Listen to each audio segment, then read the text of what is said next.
Hello and welcome to the One People Show.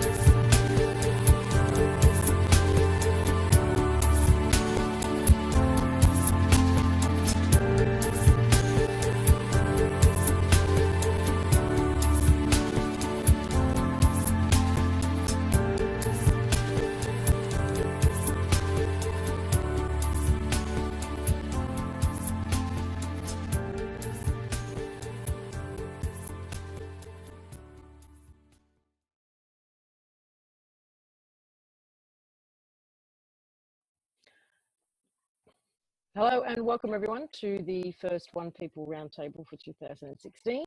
It is, my time at least, Tuesday the 19th of January. So welcome to 2016. Oh, I want to do a do-over. I really think we should all have a do-over. Does everyone else want to have a do-over? Because I'm really not enjoying this year so far. It's kind of started with a bang, I must say. There's a few things that have really kind of caught my attention, our attention. Some of them is, well, let's just go over a couple of things. The Mandela effect is still really kind of kicking along. There is even a Facebook group called the Mandela Effect Research Group. Yeah. And they're chronicling a lot of things. I've had some strange messages from people about all sorts of stuff. Lots of pop culture references.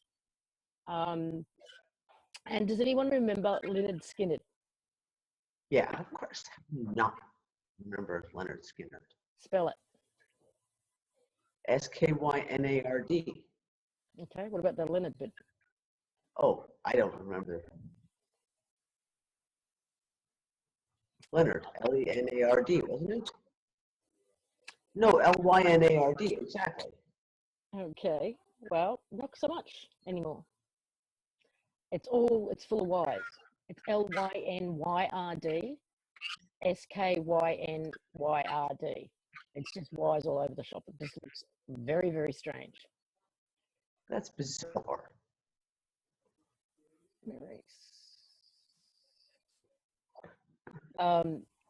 And that was just one of the ones that had somebody freaking out. Another one was the way that Megadeth is spelt.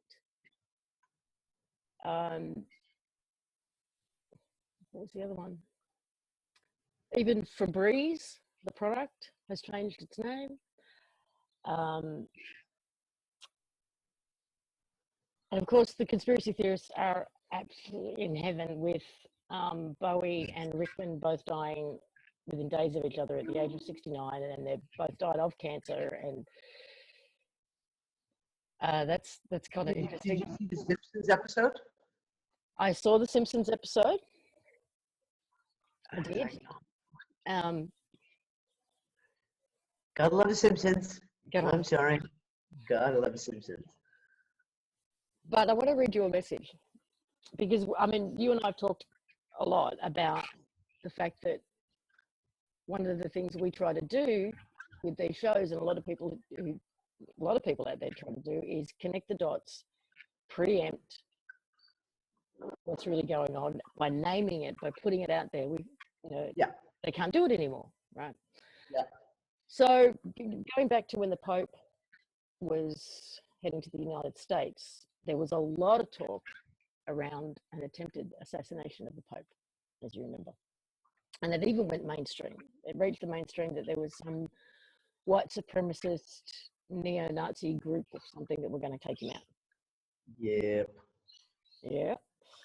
And so I've got a Facebook friend who I won't name, but they sent me a message leading up to that saying he's absolutely convinced, due to a near-death experience that he had and some messages that he was experienced during that process, that they were going to attempt to assassinate the Pope at that time, and then actually even do some kind of, he's back from the dead 3 days later. Uh-huh. And that we need to get the word out, because if we name it, they can't pull it off. Yeah. So only this morning I was sort of corresponding with him, and he said, yeah, it was because because we named it. And then he said something really, really interesting, and I'm just going to read you the message in full, right? Because it Okay. addresses a lot of the stuff that we talk about. And he said it's like a counterspell when we know beforehand. Their technology malfunctioned and is continuing to malfunction. The AI system has been hacked and nothing is going right for them. They will try to restage the Pope assassination again at some point in the future. Flat or dome Earth or firmament awareness in the growing collective consciousness, along with the Mandela effect changes and awareness, is breaking their dark magic spell. The globe acted like a magic spell enchantment. And believe it or not, Mirror, Mirror on the Wall in Snow White was a huge spell against us starting in childhood. The hack that altered the one movie line removed the incantation and reversed the spell. Changing it to magic mirror freed humanity in a very profound way. The hacks are removing certain spells placed by black magicians. The globe is the witch's crystal ball, like in The Wizard of Oz. That's why it's in all the classrooms. We are shattering that image more and more, and the entrapment spell that goes along with it, more and more with each passing day. Scripture is being altered through the hack into the reality also. In Earth, in the Lord's Prayer, is revealing the truth that we are not on a planet trapped within this hologram or simulation. 2016 is going to be epic, and I do feel they will attempt fake alien visitation to distract from the reality alterations, i.e. Mandela effect, and the growing flat Earth discussion. The Mandela effect's changes have taken them by surprise.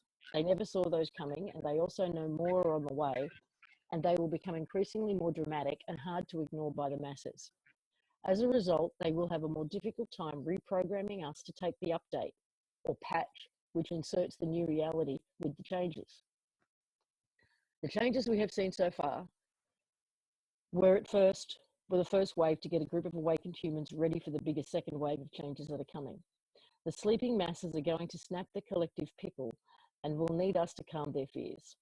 We got a head start, and that's why the changes have been subtle up to this point. We are now ready to hold the space. 2016 is going to be interesting to say the least. Fasten our seatbelts. We don't, and I commented and asked if I could share the message, and he said yes. And then he came back with, we need to not be afraid anymore. Might want to look like an epic cosmic soap opera and just enjoy the show. The villain always gets what he or she has coming in the end. And we will have front row seats as it continues to unfold. So that nicely touched on a few things, didn't it? Well, you know what? It's so funny because Lisa woke up and sent me the quintessential morning Facebook message. Hey, good morning. I'm like, we're chit-chatting. I'm like, all right, so what the fuck are we going to talk about tonight? Because I honestly, it's been so long since we've done a show. I've lost all grip on, where we left off this story. And then you can't remember, because we've had lots of our little chats where the bunch of us in Zoom rooms and that, and then it's like, well, was that on a show? Or so I want to backtrack. I want to do a little review because some of the conversations that we had, the leading up to, and the first week of January, Lisa, were pretty interesting. And that was that, first of all, between Christmas and New Year's, it was like this dead space. It was kind of like time outside of time. And for a lot of people, and we had this discussion in the Unfuckers room, for a lot of people, that week from like Christmas Day to New Year's Day seemed as if time stood still. And it was like in the moments themselves were racing just as they have been, but the days seemed to not go by. Like it felt like it had been 2 weeks between Christmas and New Year's. So at least 2 weeks had gone by. It was so slow.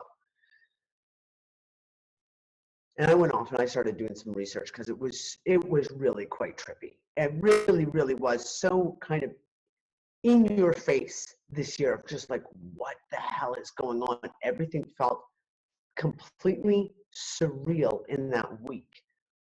Like I said, time outside of time.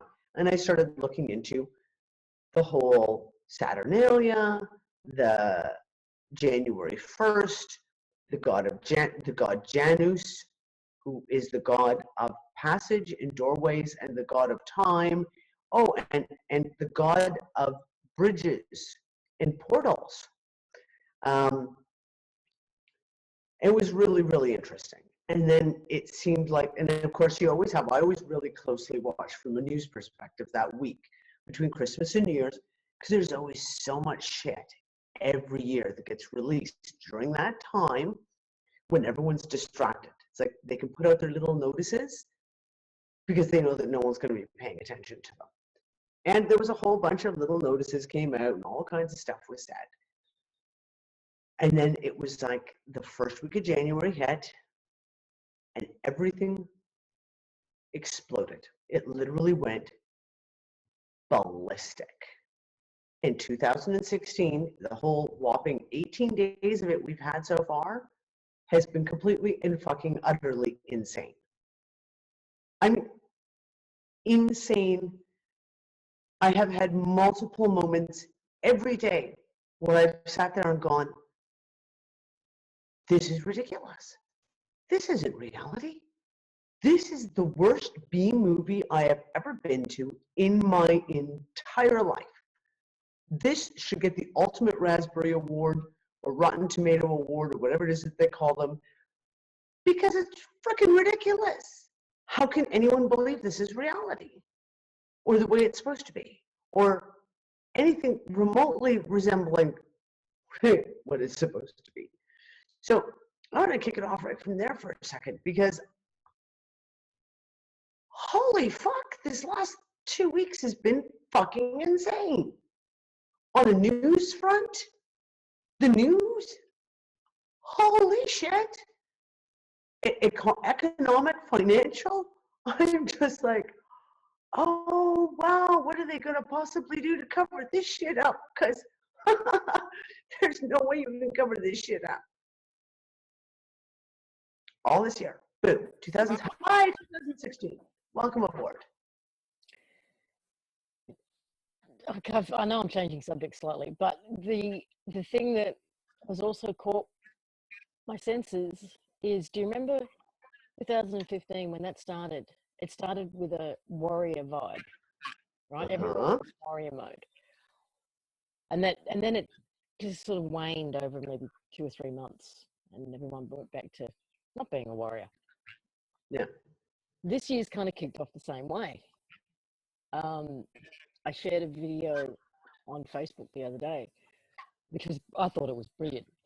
But it was one of maybe 5 or 6 things that, because it always starts with yourself. This is my experience. It always starts with you, and then suddenly confirmation or reinforcement comes from everywhere. And yes, a motor moving forward. And so I'm just sort of feeling whether that is stronger or more sustaining this time around. Like, are we going to really go there this time? I have no idea what happened with John Lamlash's Kalika War Party, which was one of the things that sort of kicked off last year. But I just feel that the exasperation point has been reached, and something's clicked, collectively, that I mean, you can see the templates playing out, very clearly. The geographical templates, the one that they've had for America, trying to get that to self-combust. They've really amped that up. That's playing out beautifully. The one for the UK and Europe, where it's a different template, it's putting Big Brother right in your face. To me, I can see that they've turned the dial up on that. Different template here in New Zealand, which is slow boil. Just keeping us just comfortable enough, so that we don't want to rock the boat. but now I feel like they're turning the dial up just a little bit to see just how much we can take. By doing the no jab, no pay, that I think may be the tipping point. The repercussions of that are huge in a lot of positive and negative ways. But you can just see the different templates as they're playing out around the world. And I don't know, everything just got turned up to 11. Yeah. And instantaneously. There was no, okay, we're going to ease you into this next freaking event. No, we're going to slap you upside the head with a 2x4 and 4 or 5 times a week. It's crazy. And like I said, the thing, okay, so the warrior aspect, right? And yeah, because I remember last year so clearly. It was like, get your fucking boots on. It's time to stomp. Mm-hmm. But this year's a little different. It's not quite the same. It's like it's almost kind of like, from my perspective, we've been there. We've already done the boot stomping.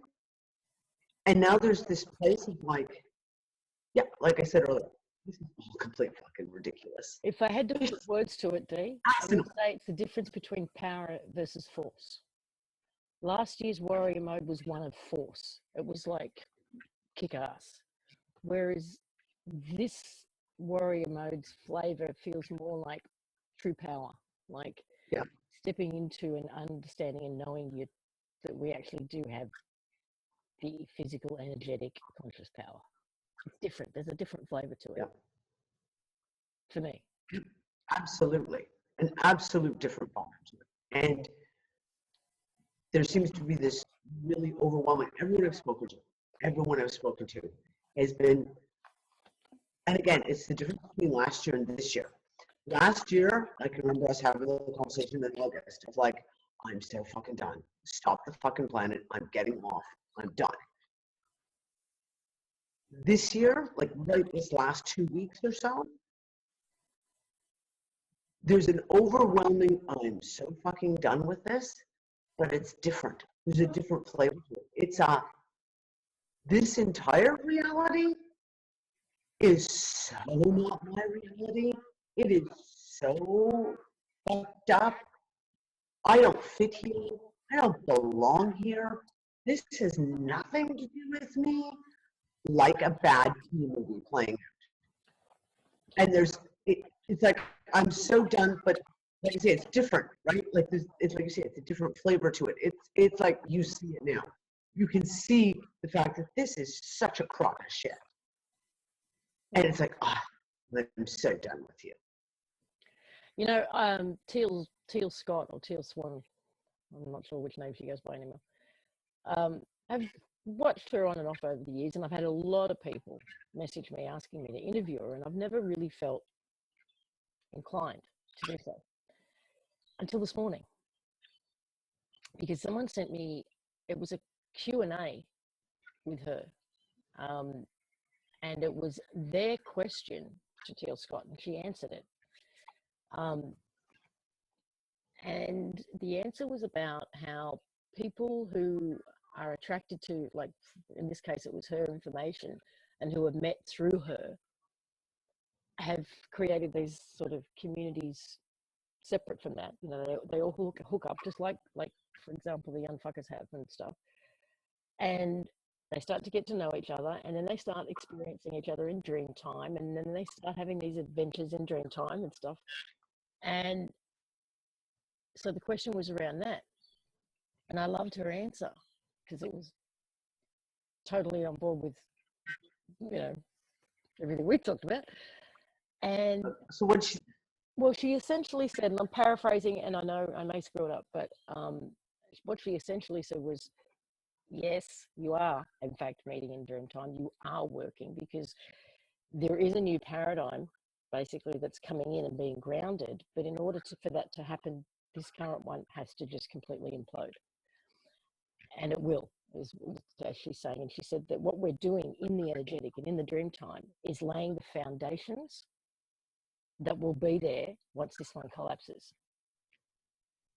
And she talked about the evolution, how it starts. You start being drawn to certain people in groups or whatever, and you start coming together in these collectives, and everybody has this yearning for community, because you know that's how you're supposed to live. You're not supposed to live in a house just with one other person, or one other person and their child, or you're supposed to live in villages.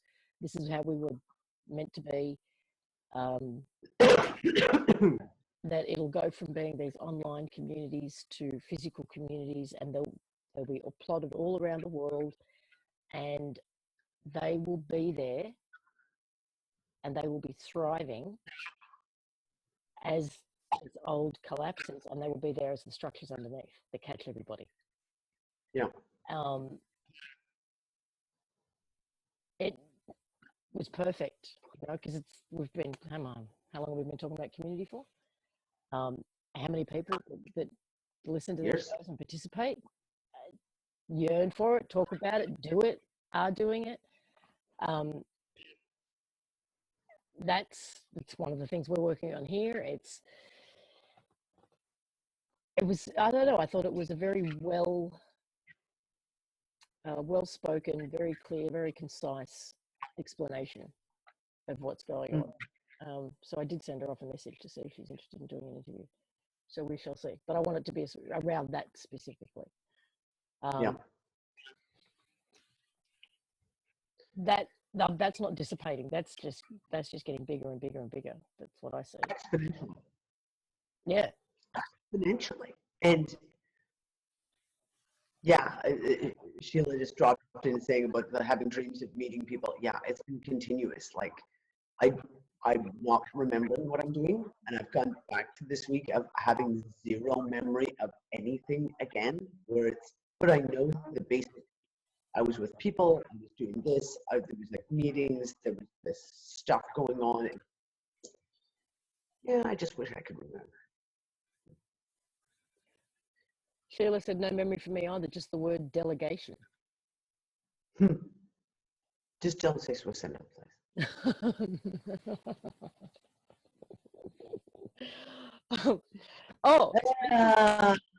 Speaking of kind of confirmation for things we've talked about in the past. Yeah. Oh! You came out with his one world, one world religion. Have you got the video? No, you were going to send me a link. Right, I wasn't I? Guys, I really don't want to start screwing around with my internet. If someone, all right, let me find it. Where is it? It's on my wall.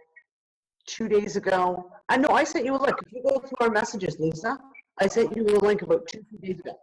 Okay. And it's that video from the Pope, January 6th or 16th, I can't remember. Oh, kookaburras. There's the kookaburras. It's okay. We had a flock of peacocks fly overhead this morning, scare the living Jesus out of me. I don't know if you've ever heard a flock of peacocks who are pissed off. They're really loud and they make a noise unlike anything I've ever heard in nature before. No, I haven't. Yeah, I couldn't even begin to imitate it. It was something out of a horror movie, though. That's all I'm going to say. Okay, I've got it.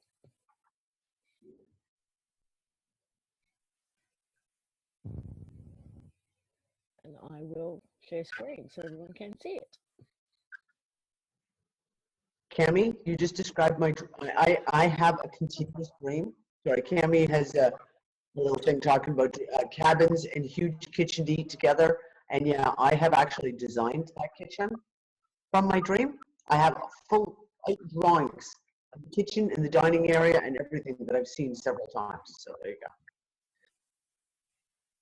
Okay, can you see that? Not yet. I can see a black screen. Hmm. Let me try. Oh, there it is. Oh. It. Damn. Hold on. Give me 2 seconds. I'll be right back. Okay, can anybody see this?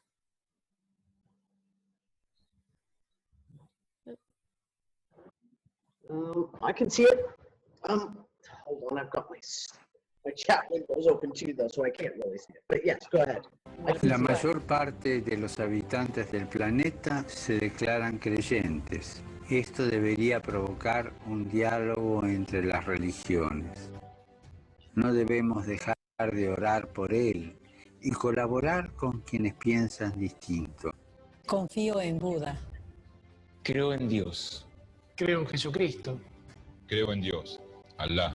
Muchos piensan distinto, sienten distinto, buscan a Dios o encuentran a Dios de diversa manera. En esta multitud, en este abanico de religiones, hay una sola certeza que tenemos para todos.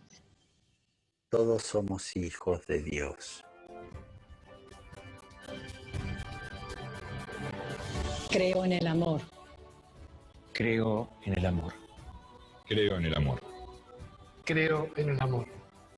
Confío en vos para difundir mi petición de este mes, que el diálogo sincero entre hombres y mujeres de diversas religiones conlleve frutos de paz y justicia. Confío en tu oración.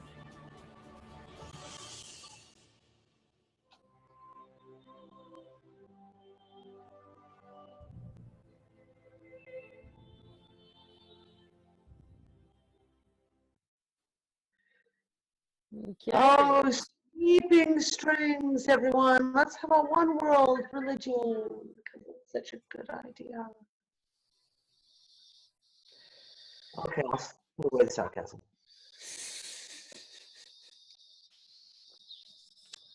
Yeah. He's already called for one world currency, so. And one world government. And one world police force. Now one world religion. Because we all believe in love. The love of this one world police force and one world government. And one world currency. Don't forget the one world currency. Yeah, shenanigans afoot, huh? Yeah. I have to go and get some water. I will be with you. Okay. Yeah, this is all the water I have left in the house. I have like an inch and a half's worth, so I got to eke it out for the day. Oh, it's just such a crock of shit. I know, but you know what? I mean, I keep coming back to this and saying, like, transparency is what it is. They just keep putting this stuff out. And every time they put it out, it makes it so incredibly transparent. I don't know, maybe that is actually shouldn't be the year of mercy. Maybe it should be the year of transparency. Because some of the stuff that's been coming out, like I said, in the whole 18 days of this month, of this year, sorry, is insane. Insane transparency. I'm going to give you a prime example. This one blew me away. You have an article on RT saying how the U.S. has ended sanctions against Iran. That was Saturday. So the U.S. has ended sanctions on Iran, followed the next day by an article saying that the United States Treasury Department is putting new sanctions on Iran. And you sit there and right off the top, you go, okay, wait a second. The United States Treasury, i.e. the pretend fiscal financial people, are putting sanctions on new sanctions on Iran because of Iran's military ballistic missile testing. Well, first question is, why the hell would the US Treasury have the power to put sanctions on another country for their military actions? Makes no sense. Oh, accepts that very quietly. When those sanctions ended against Iran, the United States government had to release the $50 billion in frozen assets that they took away from Iran. Oh, now do we understand why the US Treasury is putting new sanctions on Iran? Well, duh, of course, because they don't have $50 billion to pay back Iran all the frozen assets that they took. So that's why they're trying to put new sanctions on Iran. And it's one of those things, but it's blatant. It's right there in front of you. And I'm not talking alternative media. It wasn't like I had to go seriously digging deep to find this information. It was all mainstream media reports. All you need is the capability to be able to read this article and then read this article and put two and two together and come up with it's a fuck. Well, it is. Mm-hmm. So yeah, I don't fuck the year of mercy. This is the year of transparency. That's all I can say. So I so claim it. It is the year of transparency. I want to ask our studio audience here, what has been for you so far in the 19, 20 days that is 2016, what's been the biggest in your face kind of opening to this year for you? Some said some have said they're really feeling that warrior thing. But is there anything else? I mean, what's really caught your attention so far this year? You know what the problem with that one is? That question? I don't know about everyone else. I'm going to put my 2 cents worth in. Is it so many in-your-face pieces, at least for me, that January 1st, 2nd, 3rd, right up until, let's say, the 10th, is so old news now that I've literally kind of, like, okay, fuck that. Okay, I don't even remember the shit that happened the first week of January because now I'm dealing with all this shit. So, I don't know about everyone else, but it's been like one thing after another thing after another thing. It's to the point of I can't even keep up. Like, I can't even remember them all. Because each one seems to just supersede the one before it. Well, you know how we've talked about things from, say, 2012, 2013, starting to, coming back up again? I had a David Icke moment. Yeah, you should talk about that. Back in, when did I interview David Icke? 2012. 2012? So I think it was actually back in 2010, though, that I read Lion Sleeps No More. I think that was the year that book came out. And I had a really bizarre moment with that book because every single topic he covered in that book, from the moon to straw man to the banking system to whatever he was on about, had been part of my personal research for the 18 months leading up to reading the book. Right? It was just bizarre because I'd get to a new chapter and I go, God, you fuck off. He's talking about this now. Like, it was one of those. And so just recently, over the last couple of weeks, I finally got around to watching the 2014 event that he did at Wembley. 8 hours of it. And in part, it was the version I watched was broken up into 4 2-hour sections, which were the 2-hour segments that he actually did live. You would go and have a half an hour break every 2 hours. And in part 2, he lays out exactly what we had come to. He describes, if you haven't seen it yet, he describes an organic hologram that is the reality that we're supposed to be in, and a hijacked one. It got hacked. There is a replica. There is a copy of the organic one, but it's an he uses the word inverted. It's opposite. So this one runs on love, this one runs on fear. Exactly. It also tied in with what we've been talking about, how Yellow Rose for Texas, everything all kind of, but because he's got that great artist that does all that work for him, he had this, great visuals to demonstrate it. He even brought up Saturn and how Saturn's playing a part in this. He believes that it's a Saturnian hack of the organic hologram, that the moon is an amplifier. It's like a base that's closer to us to amplify the signal. And it's just all about signals and it's all about sound. He showed some really interesting images. A lot of you guys would have already looked into Saturn, I know. And the Ringmakers of Saturn book, which is really interesting, right? And I can't remember the term that the guy who wrote that book used for what he saw. I think he called them magnetic, what do you call them? No, I can't remember. But he said that there's these devices basically on around Saturn that are creating these rings. But he had some visuals of the rings that a sound engineer sent him, and he said, "This is what I recognize. This is what I work with every day. I'm a sound engineer. This is a sound recording." So, I guess to sum it up, the way David sees it is that Saturn is actually sending out a tone that we can see visually as the rings around Saturn, but it's a sound frequency. And then it gets pumped to the moon, then amplified to us, and it's all through sound that our reality is hijacked. Essentially, our consciousness gets tuned out of the organic one and into this one. So it's about retuning ourselves to the organic.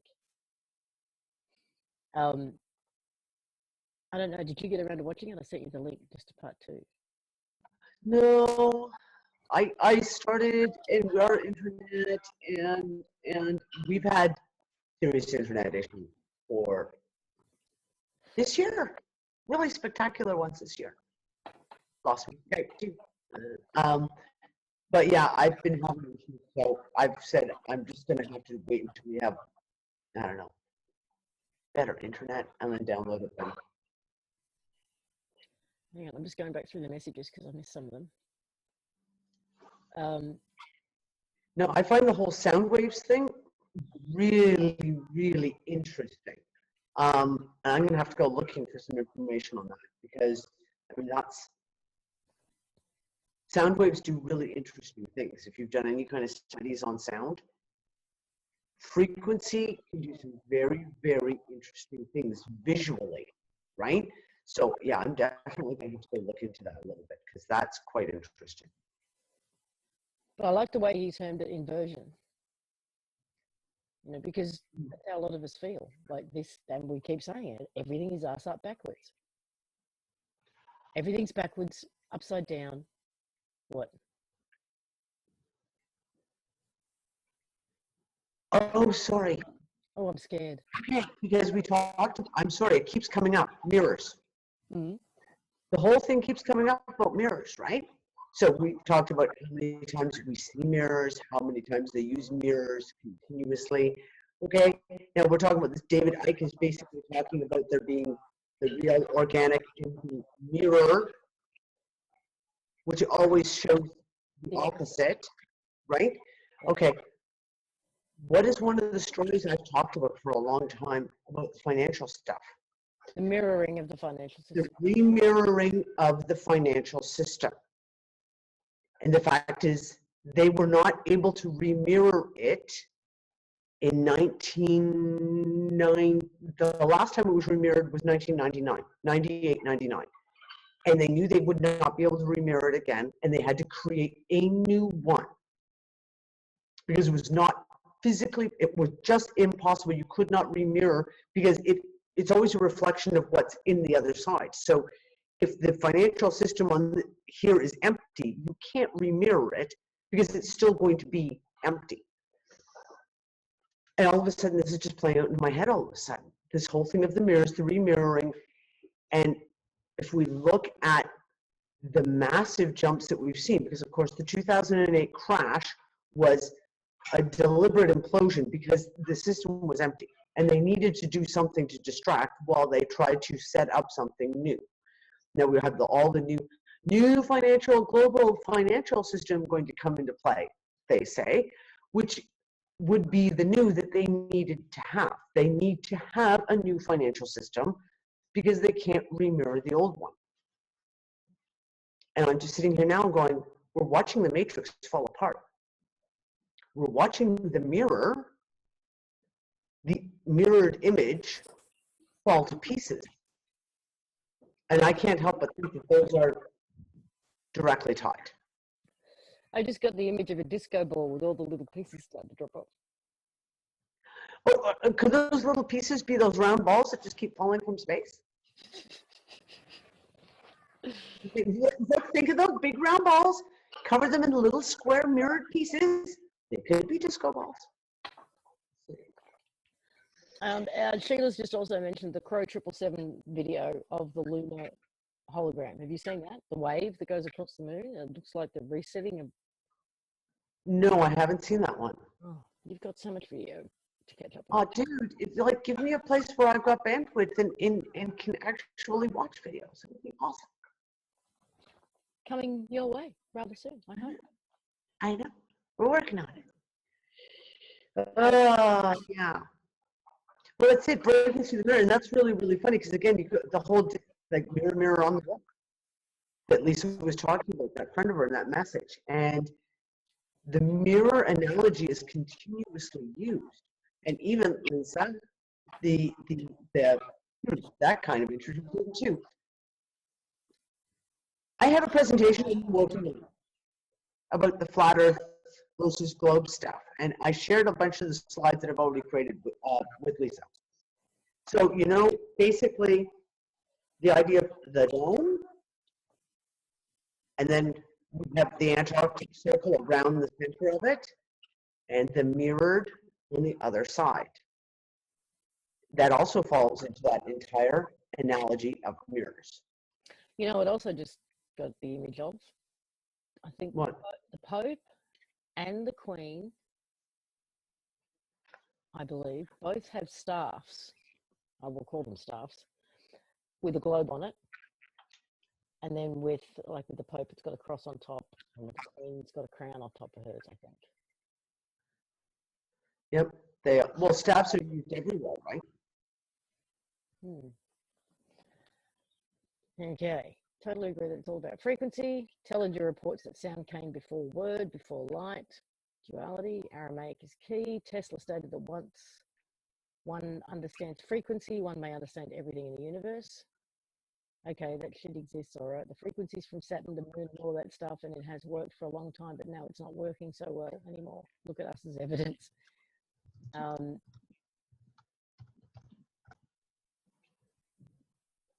Okay, so this kind of leads me into a conversation that I'm going to continue tomorrow with Barbara on the collective imagination, because that's the doing side of things. But when it comes to kind of this warrior thing, as well as this discussion around frequencies, there's kind of two ways we could go with it in terms of a doing. You know, like do you just try and tune yourself back to the organic, or be a more proactive warrior and actively blow up, destroy, destruct The CPUs. the CPUs. So this is tying into an email that email correspondence that Dee and I have had with an individual for months. Calls himself an Archon Hunter, which I think is a pretty cool title. And he, you know, everything in this copy, this mirror, This computer-generated hologram? yes, is computer operated. It is technology based. So the heart of all technology is the CPUs. So his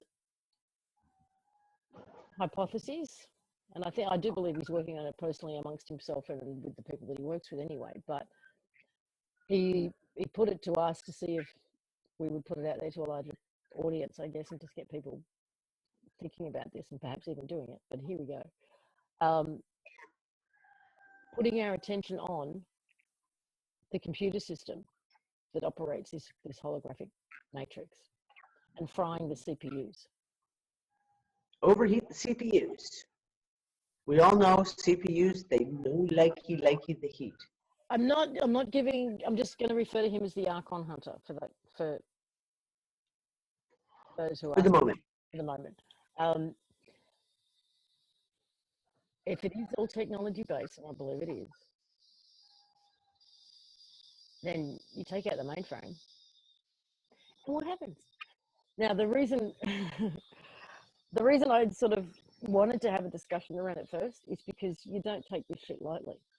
When you go to battle in the energetic, Mm-hmm. you need to be prepared. Yep. You can't take any fear in there with you. So if you're worried about repercussions, don't participate. And you need to know how to protect yourself. And you need to know how to handle shit when it comes up. But that's what being a warrior is all about, I guess. So that's a preview into what we're going to go into tomorrow. But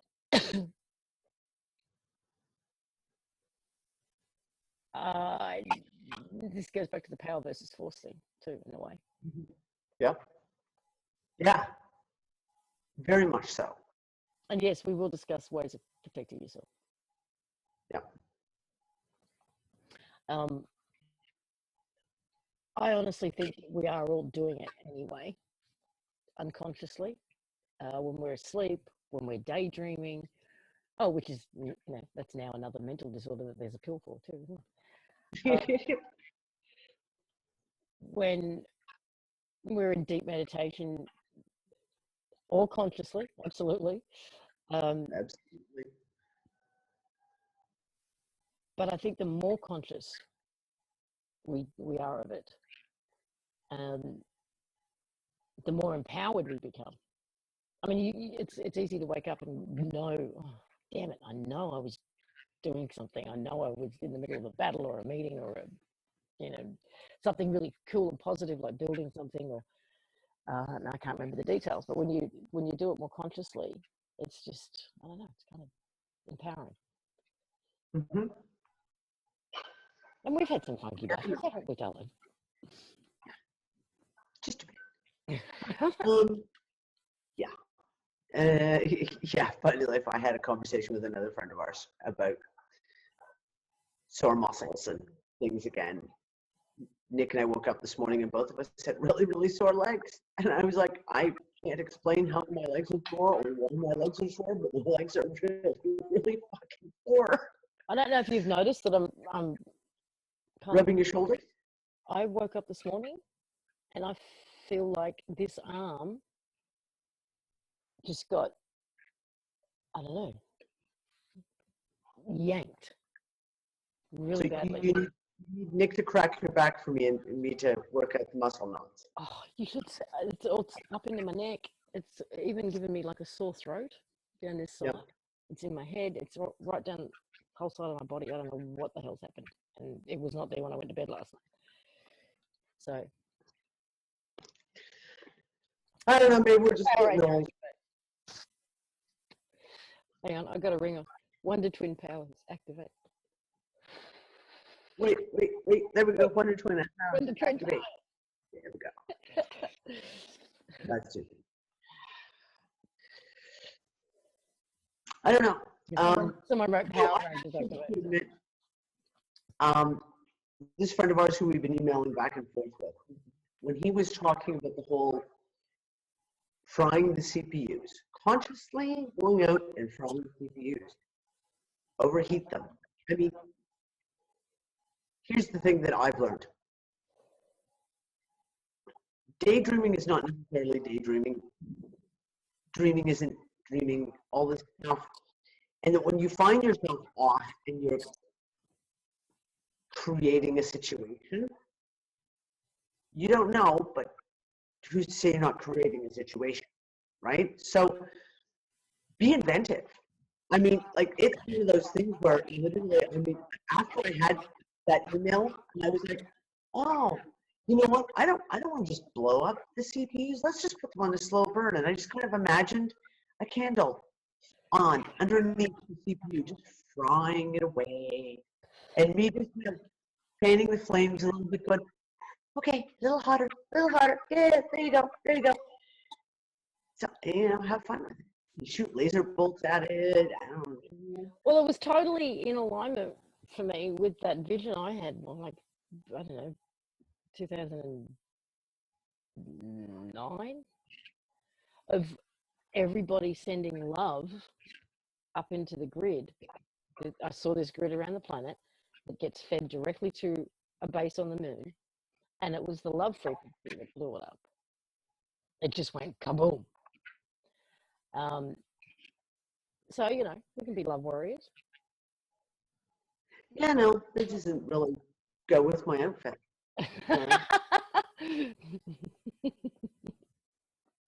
My big boots aren't really made for love. Just saying. Sarah in the chat room was saying, I had a dream with Dee a couple of weeks ago. We were at a computer and Dee was typing. Then the next thing we were outside somewhere and I saw 4 moons. 3 were together and then there was our moon behind us. Wow. Oh, snap. Snap, yeah. That's kind of funky. 3 moons in front. So you wonder, symbology of 3 moons.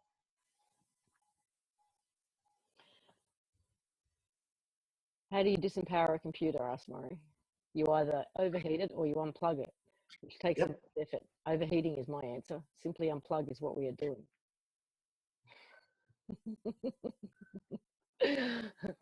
Computers and CPU frying? Yeah, unplug indeed. It's all making, I know as crazy as it sounds, it's all making complete sense to me. The hologram that been hijacked, that we are now totally tuned into the wrong reality, the wrong program, and we can all feel it. We all know it's wrong. We all know it's ass up backwards, and that it's breaking down. The programming is breaking down. We are a virus in it. We are the virus in the program. Does that mean I'm Agent Smith? And you're Agent Smith? We're all Agent Smith. There we go. Let's go through the program and just take it all to pieces. Which is what we're doing anyway. I mean, that's on a very simplistic level. I mean, that's exactly what this is all about, right? Just calling out the pieces and putting a big spotlight on it. But, excuse me. I'm going to mute. Well, I have a coughing fit. Okay, you have a coughing fit. Yeah, Camilla, magnets are a continuous conversation in this household. We discuss magnetism probably almost on a daily basis. So every time, yeah, there you go. Just run a magnet over the hard drive. Oh, now snap, that's a really good one, folks, because we all generate, well, Lisa, there we go, going back to conversation. We all generate our own magnetic field. So, you know, kind of like the unplugging, but let's just, before you unplug, just send a little bit up there and wipe that, rub your magnet all over the CPU and the hard drive, wipe it all clean. So not only do you unplug it, see, if you unplug it, someone can always plug it back in. But if you rub a really good high-powered magnet over it, ain't no one getting that back. I've just been reminded of something. I'm going to go and look for it 1 second. But yeah, we are. Yeah? Magnet. Our big giant magnet. You've tickled something in my brain and it's not quite coming to the forefront. That's annoying. Well, our conversation about the magnetic field versus the electric field, or the Okay, so all that work that's been done and all those, there's a lot of material out there about the electric universe. Mm-hmm.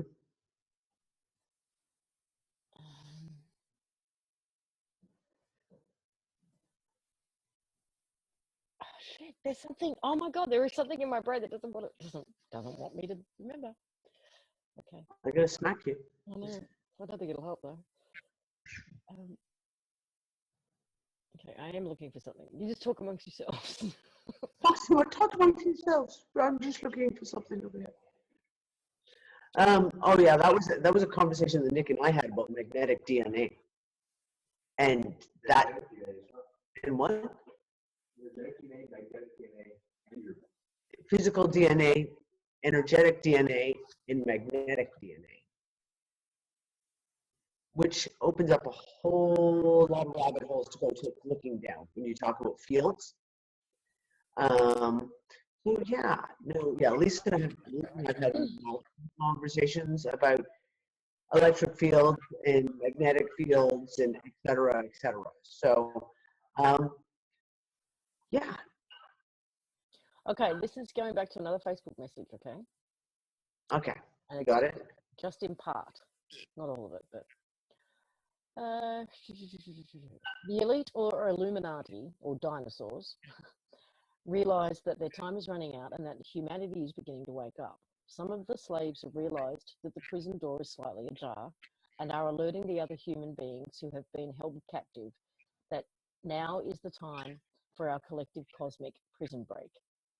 False flag shootings, Sandy Hook, Virginia, Charleston, etc., were never about taking guns away from the public. We talked about that too, didn't we? They prefer that we have as many guns as we can carry so that we will continue to hurt each other. The AI has concluded that every time there is a mass shooting, gun sales go up, not down. This is a fact. Yes, exactly. Exactly. The previous stage shootings were satanic rituals, but they were also test runs for the AI to see if humanity would believe the upcoming staged assassination of the Pope. So this is going back to prior to then.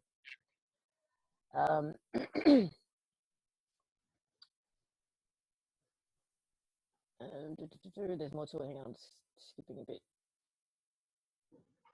They are attempting to stage the Book of Revelation to continue to control humanity and harvest human spiritual source energy. If it is revealed to the world, it will break the magic spell they intend to cast upon the population of the planet.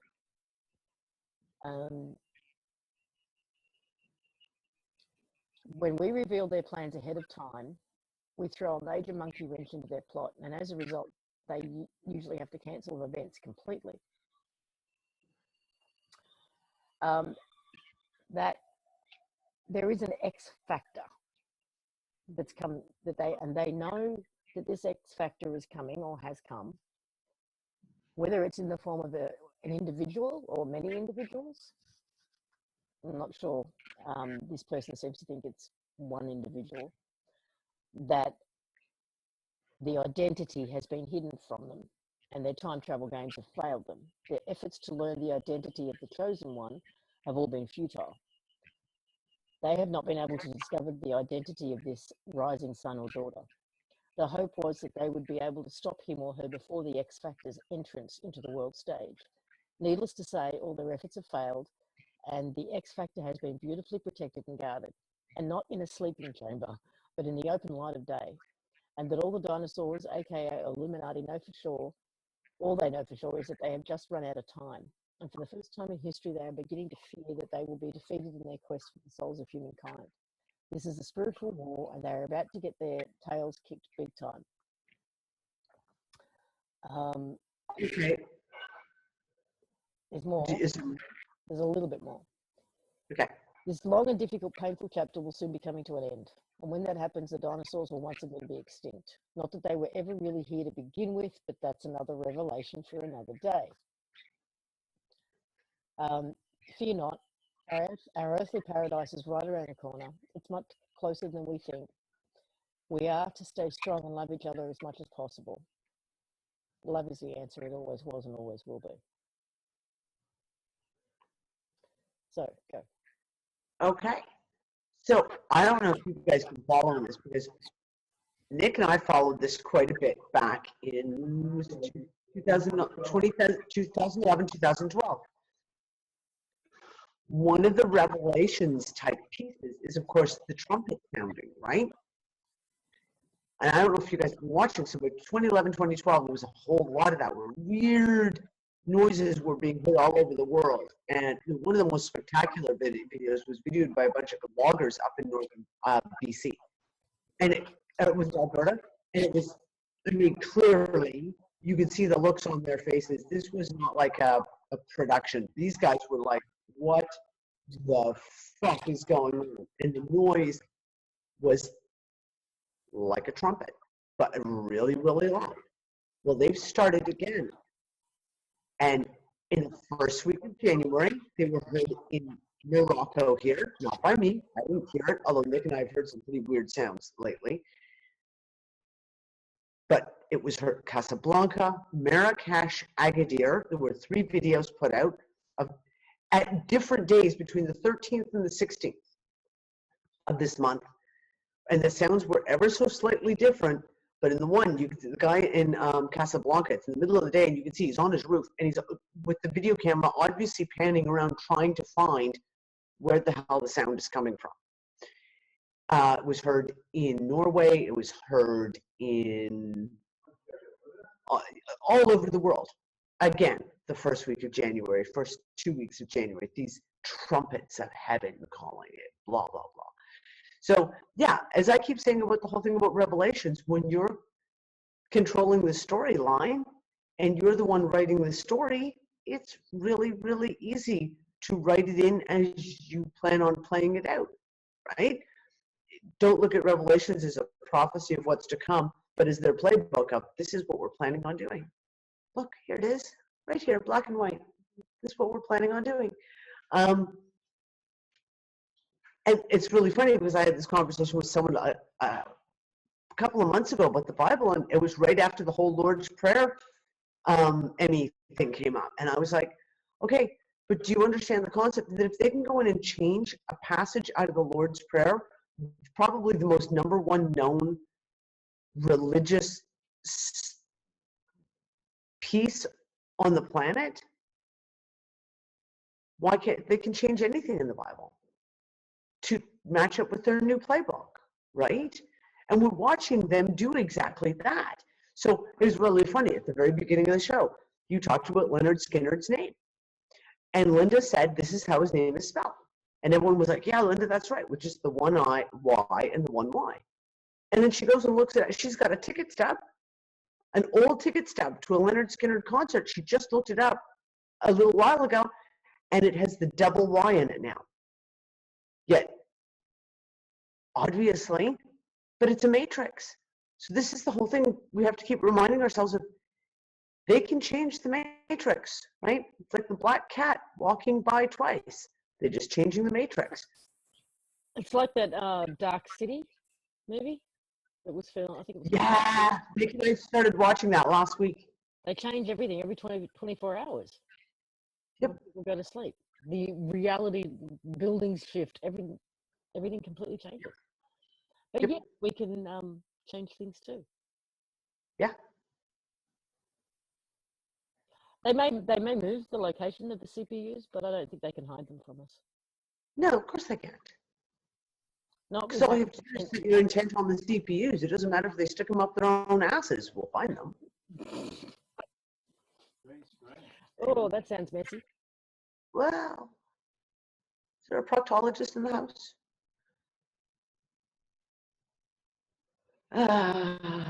Okay, Lisa's losing her shit. I'm sorry. Okay, Lisa's lost her shit. She's lost her shit. I'm sorry. I just got an image of you with those really long gloves on. The ones for delivering cow babies, the ones that go right up to your shoulders, going, coming to see you, boys. I don't need my boots for this one. Oh, that's too funny. Did you have to visualize that one? Couldn't you imagine someone else in there? Your fault. You gave it to me. Oh, fuck. Okay, so to answer the question in the chat room, yeah, I will sanitize it a little bit and just take the person's name out. I'll post it in the Unfuckers room on Facebook. Pardon me. All the messages that I've recited today. I will. Awesome. But I mean, here again, it's just everyone's got a piece, you know. Yeah. But the thing is, everyone's pieces are starting to look the same. Well, when your piece can fit with my piece, and my piece can fit with Maury's piece, and Maury's piece fits with Linda's, and Violet's, and Katie, and Amber, and Vicky, and Pauline, and David, and all of a sudden these pieces go click, click, click, click, click, click, click, click, click. Oh, look at the picture now. Mm-hmm. I like jigsaw puzzles. So I actually went scouting for predictions for 2016.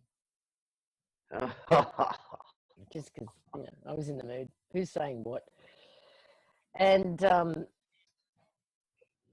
the general consensus is that we're in for a hell of a year. Yeah, but based on the first 18 days, that's not prophecy. That's just stating the fact. But you know what I did find interesting was, and I saw this a while back, it was an audio clip of David Icke, again, funnily enough, back in 2010. Someone was talking to him about 2012. And he said, oh, I don't think anything's going to happen in 2012. He said 2016 is the year. Right. There's been a lot of talk since 2012 around 2017, you know. But as we all felt at the beginning of last year, whatever that was, got brought forward. Mm-hmm.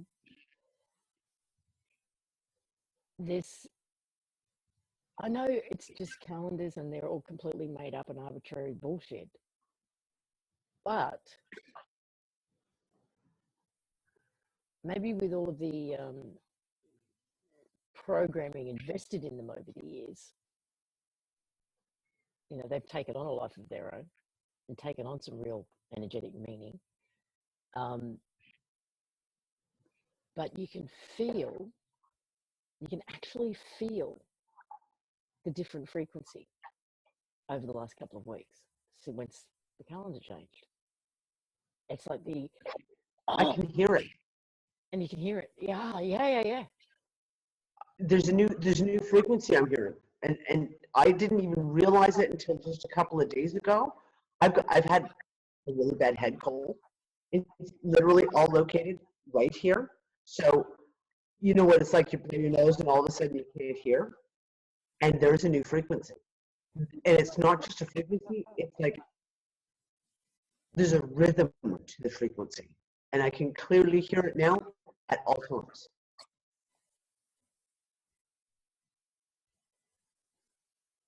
And the other thing, this is just an observation, and I don't know how it plays into the whole flat earth conversation, but New Zealand. Okay, I was just there for 2 weeks, and it's different. I haven't felt or seen or observed this anywhere else in the world in the same way. Okay, we get really hot here in Australia, or it's damn hot. New Zealand's sun, which is not that far away, looks and feels different. It is a burning heat, so it can be. I mean, for you to feel that burning heat here in Australia, like it's frying your skin, it's got to be up in the high 30s to feel that, right? And everything is hot. The air is hot. You can feel the heat, you know, coming off everything. Over there, it was 20 degrees, 22 degrees. The air is clean, crisp, as if it is, and like a cool feeling in the air itself. But the sun was frying my skin. It's a different color. It's still really white and glary. I mean, for someone who's used to sun gazing here, couldn't even look at it over there. And the sky actually felt lower, like you could reach out and touch it. It was just... Yeah, that's what it feels like here right now. That's exactly what it feels like here. Continuously. In the whole holographic discussion around this reality, the blue sky is just, it's a program that our organic sky is not blue, apparently. But it just, I mean, when you look out, I can look out over here and look out over mountains and whatever. You do that in New Zealand, and it looks like the sky and just comes out over the mountain like that. it's a really weird difference. And you were saying it's kind of similar in Canada, which is the other extreme, the other end. Yeah. In Canada, there's a thing with the sun, and the sun burns you. It trickles you. I'm a sun worshiper, i.e., I lay in the sun and have done my entire life. There's nothing I like better than laying in the sun. And in Toronto, for, I don't know, the last 15 years anyway, I don't like lying in the sun. It feels burning. And that's a ridiculous thing to say, obviously. But I have spent, 10 hours a day in the blazing sun in the Mediterranean, in the Congo, in Southeast Asia, and not had a problem. I've spent 15 minutes in the sun in Toronto, and my skin feels like it's almost like laser beams, like burning that intense.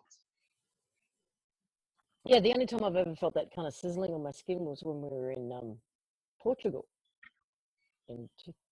last year. The year. That was extreme heat. But that was extreme. Yeah, it was like 45 degrees. Yeah. This is 20. Yeah. And I think a lot of us observed the sun changing color and going kind of white years ago, but it seems like it's going back to yellow, but not in New Zealand. Not here. Not here. Here it is. The sun is blastingly white here. I wonder why it looks different colors. Well, I don't know. It makes no sense. The scientific model of Newtonian gravity and what we say the universe is, it makes no sense. But if you look at it as a giant hologram and everything's created, then it does make sense because you can change temperature, you can change intensity, you can change color just by changing filters over certain areas, couldn't you? True. God, I can't believe we're having that conversation. It's just a little bit too weird. The lighting guy. The lighting guy. Weird on our show? Are you sure? What's your number? I don't know. I don't even know. I wrote it down somewhere. Actually, I've got everybody's numbers in this book. Except mine. Except yours. Oh, way to play the game, Lisa. Way to play the game. Good on me. Oh, no, hang on. Yes, I am. 2241. Okay. That is your number. That is my number. You freaked me. Yeah. Well, just as a side note, this is getting weird and it's messing with my head.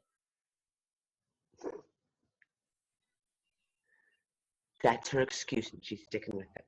Yeah. Is it working? It's getting worse as I'm sitting here. Well, you need Nick there to crack your back for you. I can feel the lump that's developing across my shoulder. I don't know. I do not. Do you have your hot water bottle? Yes. Well, just do that just to kind of see if you can't ease it a bit. Okay. Now I did ask the question, but I didn't get the answers ages ago. Oh, right. Lay on a tennis ball. What was the question again? What's been the biggest thing for everybody in our chat room here for the year so far? Like, what's been the thing that sort of smacked you in the face in the last 20 days in terms of setting up a theme for the year? The energy feels different. Coherence on all levels. Okay. Releasing that which no longer serves and moving forward with community. I did see that actually before. That everything's speeding up. The speed and intensity of how things are showing themselves for what they are. Oh, yeah. Yeah, the speeding up. Yeah, that time anomaly thing that happened through Christmas and New Year, my experience of that was thanks to the washing machine and the dryer. Washing machine is an hour. The dryer would be 90 minutes, an hour and a half. So I'd go and put a load of washing on, and what felt like 20 minutes later, the washing machine would stop, and I'd think, oh, it's unbalanced or something. I'd go back and, no, it's finished its hour cycle. And I was like, what? 3 times in one day, I lost an hour and a half. Because then I put it in the dryer for 90 minutes, and what felt like 30 to 40 minutes, I'd hear the dryer stop. I'd go out. Sure enough, it's done. It's 90 minutes. I was like, this can't be happening. I can't keep just losing time like this. 3 times in one day it happened. Well, because you and I had the conversation that one day, and I was like, I lost 2.5 hours this afternoon. It just disappeared. But at the same time, the week went forever. Even though the days were disappearing, the week seemed to drag on. It was this paradox. Yeah, time paradox. Feeling inner strength and confidence. Relationships are changing. People are either getting further apart or closer together. No relationship in my life is staying the same. Yep. It's about to pop off, and yes, that we are ready. Feeling of excitement.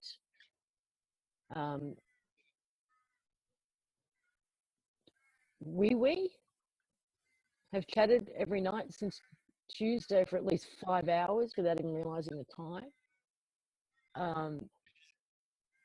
Simultaneous time stretching and collapsing. Yep. Damn, January's half over already. Where did it go? Relationships are getting volatile. Yeah. Yes. This Funnily enough, I've had a couple of things come up just in the last few days that, relationships, people around you, old arguments coming back up again for out of the blue, no reason, like just now. And then at the same time, almost like healing stuff going on as well, where old arguments that happened before are now all of a sudden kind of finally being put aside. I don't know. Interesting. I hadn't thought of that. There was, for me at least, the whole talk about finding your tribe, finding your soul group, whatever you want to call it. I noticed that conversation kick up big time in 2012. Mm-hmm. And it's not going away. In fact, it's only getting stronger. Uh-huh. And sorting the wheat from the chaff is one way to put it in terms of who's in your tribe and who isn't. I think that's kind of the process we're going through at the moment. It feels like a cleansing of that. And surprising who is and who isn't sometimes. Yeah, very surprising. Very surprising. David Bowie at anyone's tribe. I don't know, but I want to be in his. Dropping the dead wood. Yeah, dropping the dead wood. Yeah. Or the bots. Again, we talk about transparency. The background people. And everything's being seen for what it is, and background people and agents, and the bots, etc., all kind of really being seen right now. Bots everywhere. Bots everywhere. Bots everywhere. Oh my God. Oh, according to Hannah, Bowie was the first to transfer to the new Earth. Uh-huh. Yeah. I don't know about a transfer to anywhere. Although I thought it was really kind of humorous, because of course Bowie's big thing back in the 70s was when he was an alien. And immediately after his death was announced, there was the meme going around with the scene out of Men in Black. But instead of saying Elvis saying dead, it would be like, no, he ain't dead, he's just gone home. He's just gone home. There was something very otherworldly about that man, that's for sure. Yep. Excuse me, I'm going to have to go and get some more water. Get more next time. Seriously. Yeah, there's been some interesting, well, like I said, like I kind of went down very, very briefly looking at some of the deaths because it was the whole David Bowie, Alan Rickman, Otis. Oh, come on. Somebody help me. Otis. Come on, guys. Otis. His name's gone right out of my head. Who just died? He died he died the day after Bowie. And of course now Grizzly Adams. What's his name? Hagman. Is that his last name? There was a bunch of deaths, and then there was like all those bishops that all died. And I mean, you go, okay, bishops are a bunch of old men, but yeah, like there were 3 bishops from 3 different continents that all died January 1st. Really? And then, yeah, like you say, like Alan Rickman, 69 years old, and David Bowie, 69 years old. Yeah. Interesting. Yeah, but Harold Ramis died in 2014. That wouldn't have been any, but I think it was because of the fact of he was 69 when he died.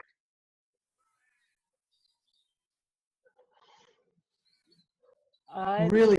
So Tracy just said she said 2 deaths in her family within the same time period. Wow.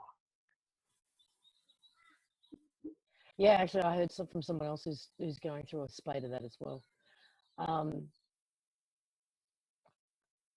Yeah, I've got a good friend of mine who lost, several people this year. This year? Over the last 6 months or so.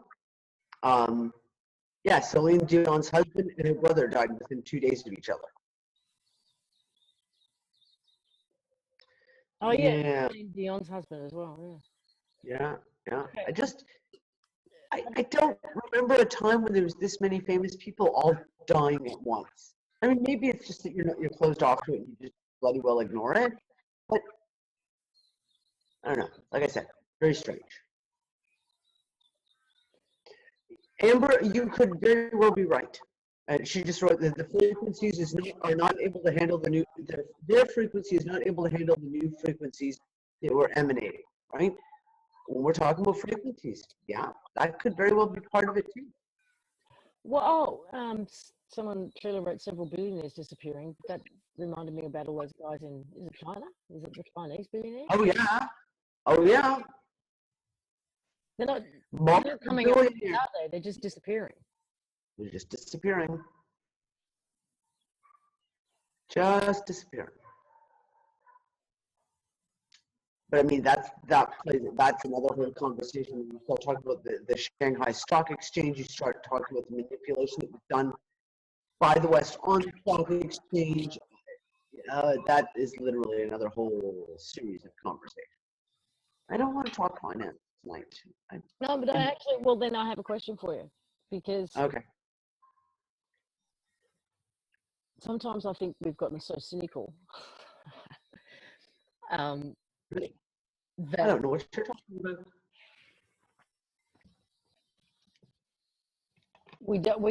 We second guess the good stuff. Mm-hmm. So yes, as much craziness as we see in every day. I mean, any 10-minute visit to Facebook is, an experience. There's also more and more positive stuff, breakthroughs, and even things like seeing the way the governments around the world are starting to change their approach to hemp or marijuana or medicinal marijuana or whatever. This should be. Can I be cynical? Yeah, I know. This is what I'm saying. This should be seen as a positive, but because we're so cynical and don't trust anything, it's like, what's the agenda? We're seeing wins, big and small, in small courts up to big courts. Okay, go. Be cynical. Sorry, I know what the agenda is on that. It's because if Monsanto's developed GMO marijuana in Uruguay. Glenn Fry, he just died? Glenn Fry just died from the Eagles, age 67. Okay, can we get back to that? Yeah. But the thing with that, because I know that too, but the thing with that is we're also seeing Monsanto being thrown out of countries. We're seeing Monsanto shares drop. We're seeing, as far as I know, not all governments are insisting that the hemp or the medicinal marijuana that's grown comes from Monsanto patented stock. So go on, hands up. Well, I mean, that's just it. That's exactly it. Okay, the corn, the soy, all the GMOs are getting tossed out of countries. So you need a replacement. So if you need to get a cash crop, pun fully intended, back into the public, and you want to get the public to push the governments to accept it, you come up with genetically modified marijuana. Because 99% of the people around the world who are fighting for the legalization of marijuana will not make the distinction between the two. Then it's just a matter of going in your usual daily business of going, oh, here, Mr. Senator, Mr. Politician, we're just going to give you some money.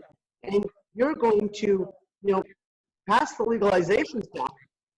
In the meantime, look at what happened in Colorado. Colorado, everyone viewed it as a huge success. Look what they've done, not realizing that Roundup, i.e. the company, the pesticide company made by Monsanto, had gone in and bought 3 of the largest medical marijuana hydroponics producers in Colorado. So now there is non-GMO pot in Colorado. Absolutely there is. But the test cases have already been put out. You go in, you set up, you take over existing hydroponics, medical marijuana places, and if you buy Roundup, i.e. Monsanto, they're going to be producing their genetically modified stuff. Now, with the articles that just came out of New York, do you know what New York has just legalized medical marijuana. Do you know what it costs to set up a medical marijuana distribution point in New York City? $12 to $18 million. I shit you not. I shit you fucking not. Why? That's what it costs just to, well, because you got to apply for the permits, the licenses, then you have to have certain state registered premises, and they all have to fall under these codes, and you have to comply with all of this. And the major outlet put it and saying, like, a lot of the guys who are, I guess, well known in the States, companies that are well known in the States for doing medical marijuana, they can't touch New York because there's no possible way unless you're fucking connected. Oh, who's connected? Who's got the money? Monsanto. And they need the cash crop, which is why they are passing this. Oh, Jason Wingreen died. Who was the guy who played the original Boba Fett in Star Wars? He died this week too. Nick just showed it to me. So yeah, I mean, this is my whole thing. Is I am totally like, yes, obviously legalize it, absolutely. But there is the cynical part of me, which is also a researcher, who goes, I totally know why they're pushing this, because Monsanto needs a new cash crop. Because no one's taking their cotton and their fucking wheat and their corn and their soy. Those are all getting tossed out, so you need a new one. And you need the people to push it. I'll sit down now. I'm almost scared to bring up anything that might be perceived as good news, because you'll bust my bubble. I'll try.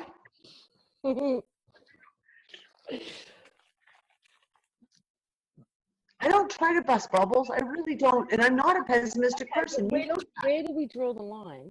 If if the matrix is crumbling, if we are all working consciously and unconsciously, energetically and physically to create something new, the new one, when do we start seeing evidence of that without poking holes in it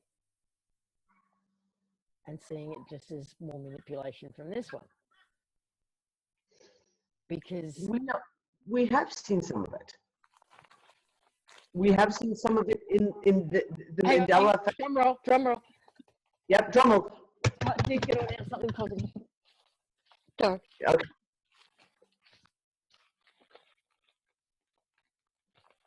Go. No, I don't have anything positive. Yes, go. Oh, what? You said drum roll. I gave you the drum roll. I thought you were leaving. I thought you were about to say there is good stuff happening. Well, yeah. No, sorry. Okay, fine. What I mean is, what we are seeing is, like, for example, on the political scale, we're seeing the transparency.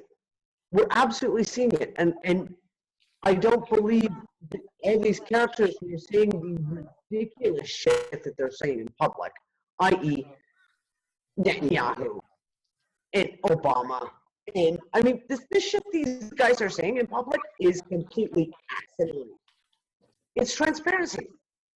And a lot of people are waking up. And some of the statements that are coming out politically, and we're seeing that Mandela effect, what I took at the early part of last year to be them trying to change history and just political bullshittery, I'm now looking at and going, no, this is another fucking Mandela effect.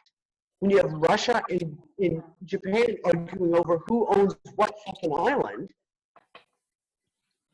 it's a Mandela effect. And it's the same thing with Poroshenko in Diphead. McCain on Paris. McCain on Paris. And they're saying this shit out. I mean, sorry, that statement by John McCain in Paris, and John McCain, like, you know, going around and getting his picture taken with, like, all the ISIS guys and al-Baghdadi. How much more fucking transparency do you need? Like, really? When they come out and tell you themselves.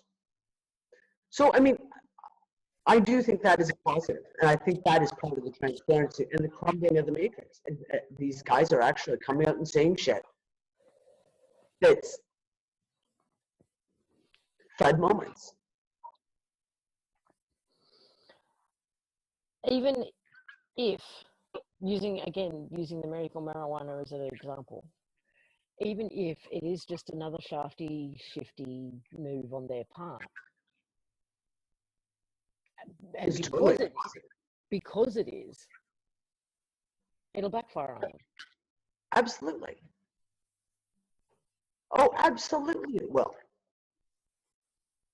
And I mean, this is my whole thing. Don't get me wrong. The new laws and some that are being put into place to legalize marijuana are an absolute fucking game changer. Like, absolute. And yes, there are going to be those who are going to, the Monsanto shit is going to come out and it'll end up going public in the next little while. We're going to start seeing articles about all this bullshit about the fact that, you know, Monsanto marijuana having zero medicinal value, you know, things like that. But in the meantime, you're going to have a whole lot of other people who are actually going to make a difference and who are going to run with it. And they're going to make amazing products. And they're going to make, well, I'll put that out there right now. We are right now trying to get our hands on some of the raw beeswax in the Rift Mountains. Because the beeswax, all the honey that comes from the Rift Mountains, the bees are from the cannabis fields. So the honey, when you look at it from the homeopathic aspect, now this honey, I would love to get my hands on some. It's about 100 euros a liter. And I shit you not, I'm actually telling you the dead on truth, 100 euros a liter for honey from the Rift Mountains. Okay, so tell me, why is that? Because, I mean, like this Manuka honey, it costs you $100 for 50. Yep. Why is it so ridiculous? Medicinal value of the honey, okay? Because when you're dealing with honeybees, there is a huge, basically, and I call it like a homeopathic medicine in the honey. So, in simplistic terms, if you have hay fever, you want to get raw honey that has been harvested within 20 kilometers of your home, because that honey will contain the homeopathic balance to all the pollens you're allergic to. And I know people who have cured their hay fever with raw honey that's just from very close to their home.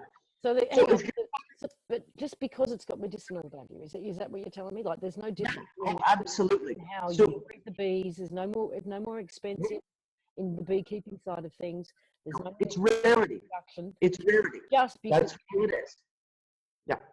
So eucalyptus honey comes from all over the world. Eucalyptus honey, one of the best things in the world if you have a bad cold. You can get eucalyptus honey anywhere where eucalyptus grows. You can get eucalyptus honey.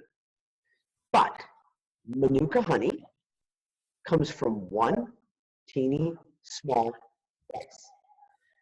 Rift Mountain honey comes from one teeny small place. And therefore, the price on it, it's a rarity thing. Like, there's X amount that gets produced, So let's say that on the entire Rift Mountain, they produce, 1,000 liters in a season of honey. Once it's gone till the next season. So they can basically ask whatever they want for it. They can ask whatever they want for it, and people who want it for the medicinal value will pay whatever it's worth. Mm-hmm. As the same with the Manuka honey, right? I mean, there's some of the honey stuff that I've been studying is amazing because it has an incredible homeopathic. That's why when I was talking to Ben and Jess, one of my very first questions I asked was, "Are you guys going to have bees?" Because I want that honey and I want the wax, because I know what the medicinal value is of the beeswax and the honey that are grown over certain fields.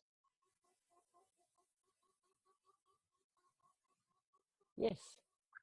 And there is a local guy here, actually from Nimbin, who started a Kickstarter or GoFundMe campaign because he and his father had developed this new beehive, and it's honey on tap.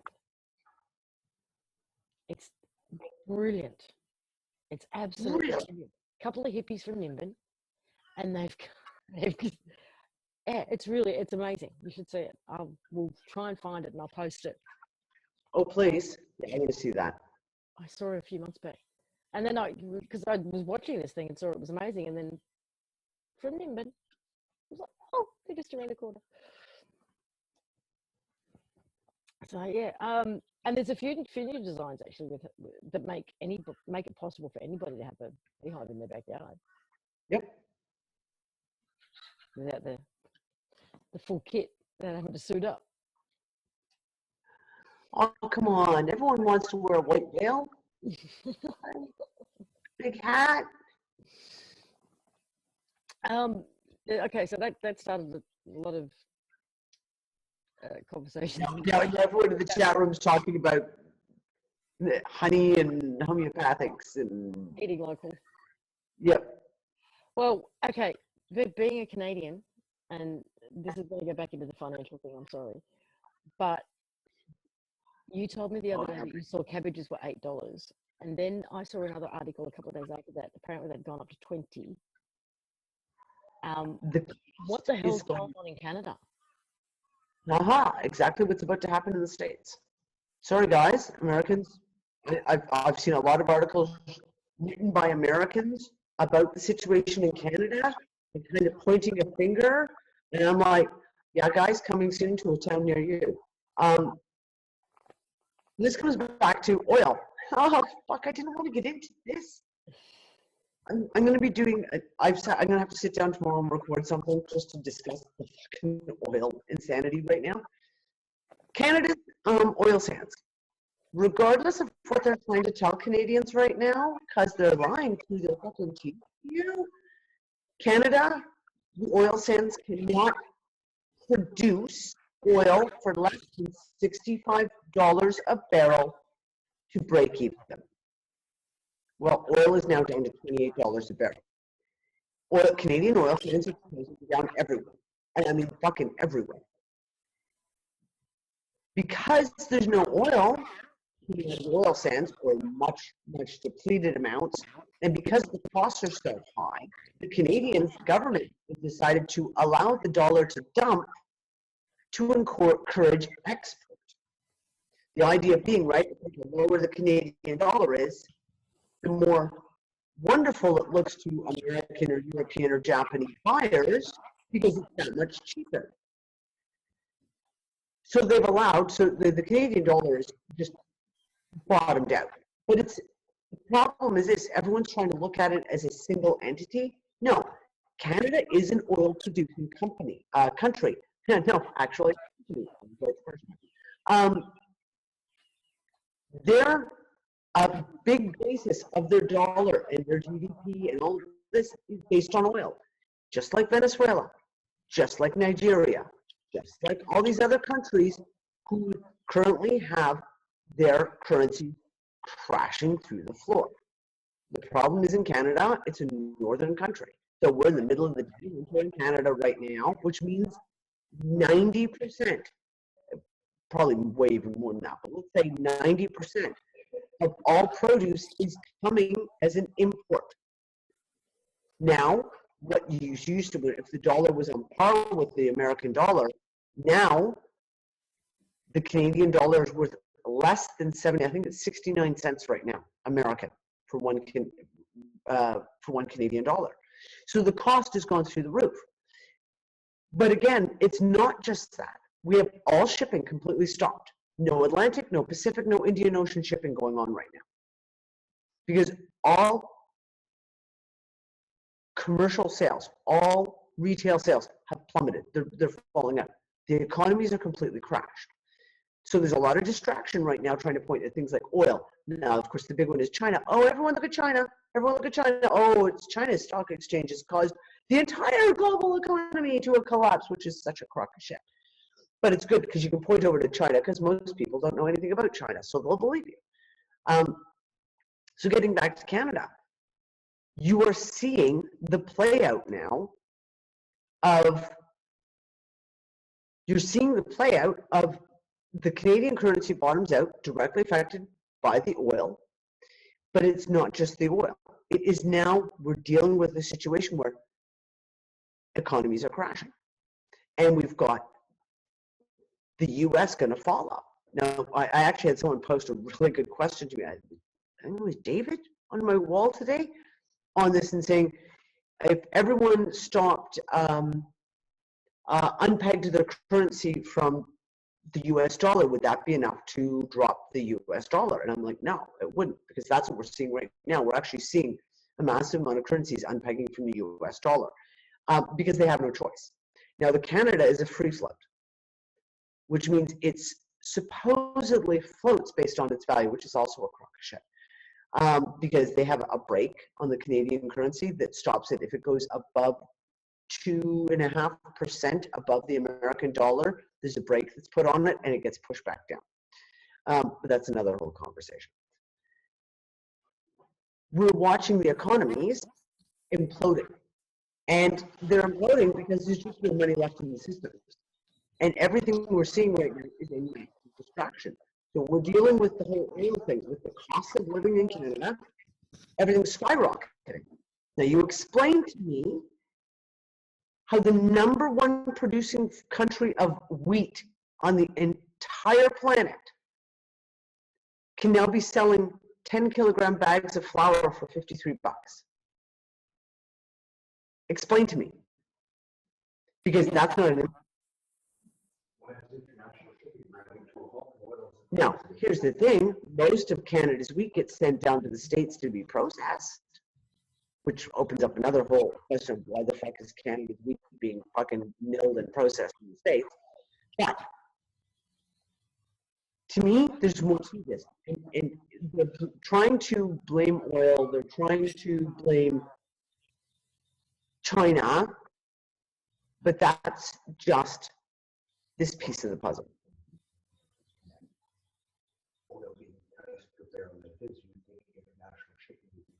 Yeah, well, that's just it. Nick was just saying that oil being the price it is, and someone actually asked this question to me earlier today as well.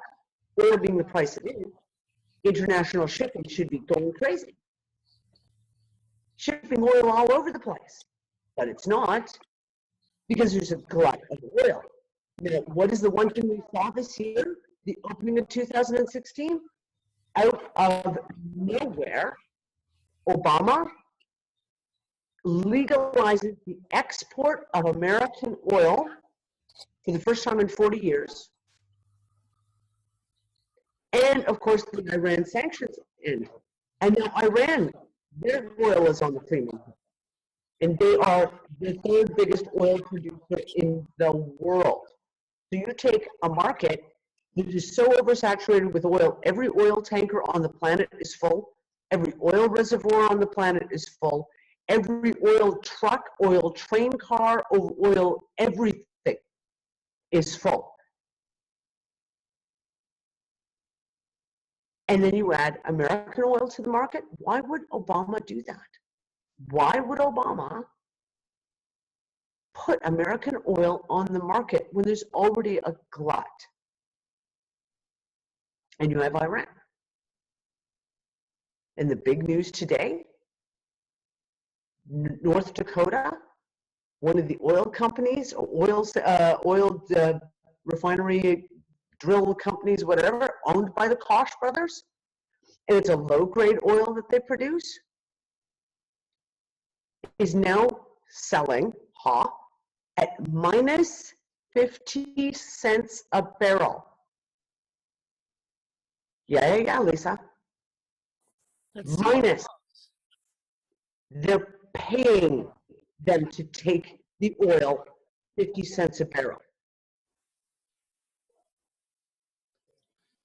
okay. So what if endgame here is to literally start starving? Then That's again, that flips into a positive for us because people go back to being self-sufficient because they have. yes, they have to. Someone sent me a message that like the superstore out in BC has stopped stocking butter because somehow they've run out of cream. Because what? Run out of cream. All of a sudden, I'm like, okay, I didn't hear that correctly. Seriously, you're gonna have to repeat. What is it? The cows are only producing skim milk now? Is that what it is?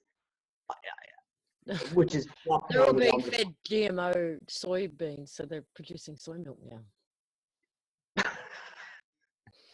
Okay, that's terribly sad, but probably not too far from the truth. Well, this is it. You've got bird flu. Big articles again. They're coming in a wave. Bird flu all over the states. Bird flu. Oh, they're going to have to kill all the chickens. Oh, no. There's no more eggs. Oh, God. Eggs are going to go through the roof in price. They're going to start limiting eggs. A dozen per customer. I'm going to guarantee if that's what the plan is, you're going to see a swine flu and a mad cow disease outbreak, like anthrax or something, outbreak as well. So it'll require them to go kill off all these herds of animals and push the shortage. One thing I noticed walking around the supermarkets in New Zealand, because now the supermarkets label everything about where it's from. Yeah. Like New Zealand doesn't grow their own food. Bananas were imported, pineapples were imported, grapes were imported, and New Zealand grows a lot of grapes, but apparently it all goes to wine.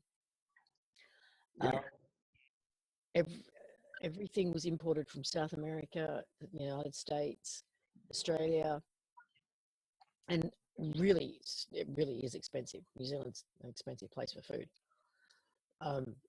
Unbelievable. And there was nothing, I couldn't see anything there that was actually homegrown. So if trade has stopped, That's right.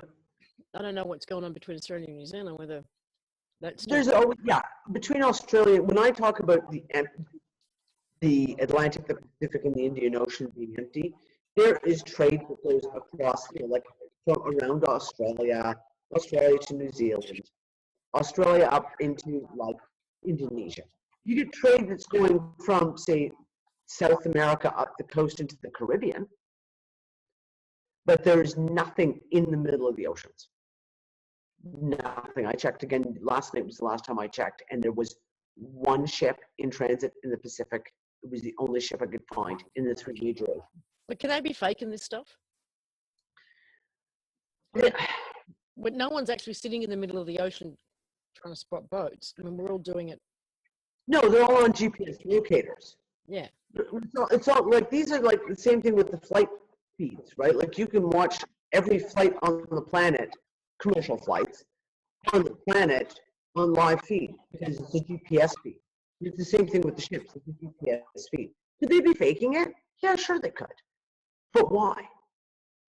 Why would they fake it? I mean, for the prime example of looking at oil as the example, we know that oil's not moving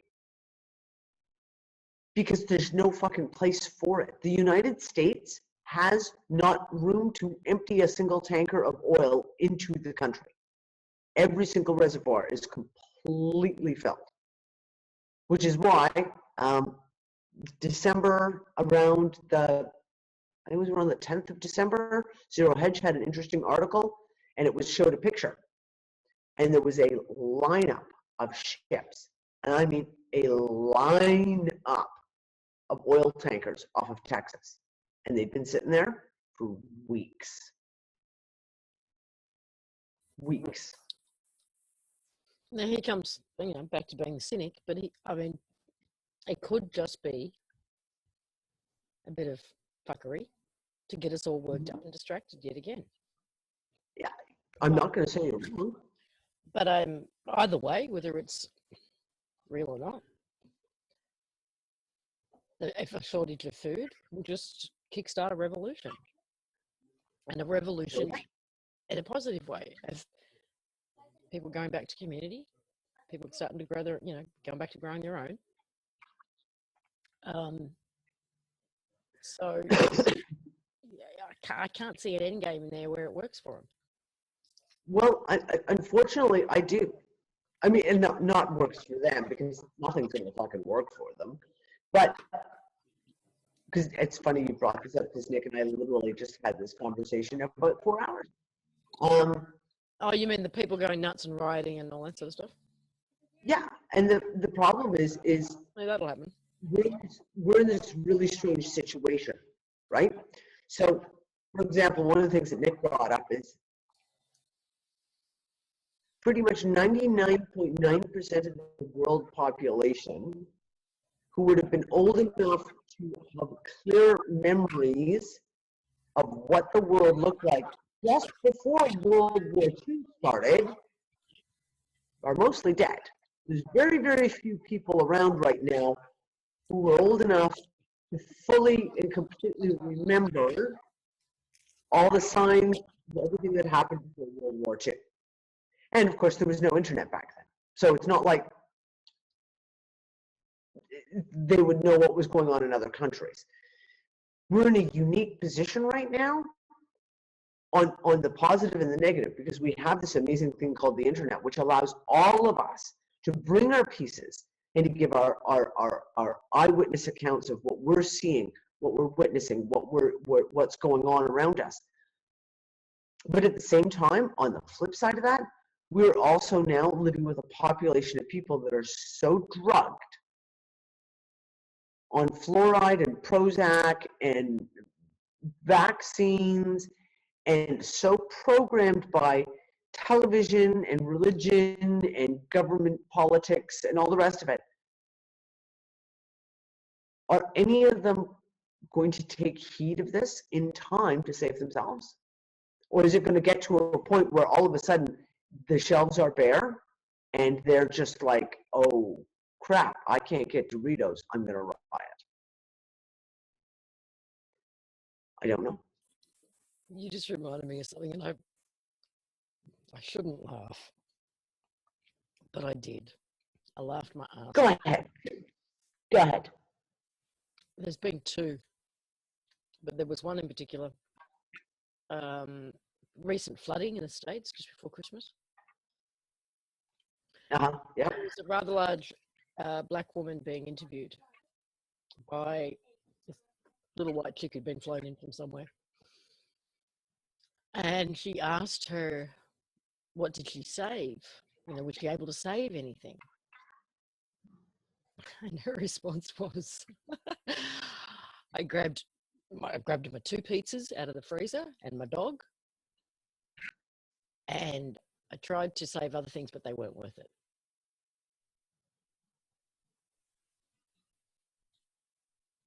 Yes.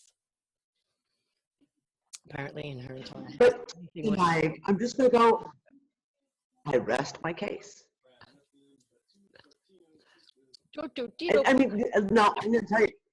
Now, Nick has got another theory, and Nick has had this theory for a long time. Is that the reason why the American population is so grossly overweight? Because if you take a population of people, so for example, in the medical side of it, your fat cells store a huge amount of shit in them. Toxins, heavy metals, drugs even, are in your fat cells. And if you take, for example, you take a population and you feed it massive quantities of junk, empty calories, processed foods, full of chemicals.